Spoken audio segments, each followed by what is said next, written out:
50, 100, 200 होइन, नेपालबाट हरेक वर्ष थुप्रै विद्यार्थीहरू कन्सल्टेन्सी मार्फत इन्डिया पढ्न जान्छन्। तर सबै प्यारेन्ट्सको मनमा एउटै डर हुन्छ, कन्सल्टेन्सीले खाली एडमिसन मात्र गराएर छोडिदिन्छन् कि?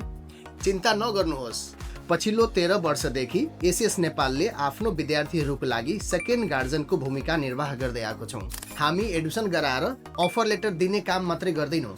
विद्यार्थीको प्री डिपार्चर ट्रेनिङदेखि लिएर युनिभर्सिटीसम्मको traveling, welcome program, university admission process, होस्टेलको व्यवस्था र पछि पढाइ सकेर नेपाल फर्किएपछि इक्विभ्यालेन्स गर्ने बेलासम्म सम्पूर्ण जिम्मेवारी हामी आफै लिन्छौँ।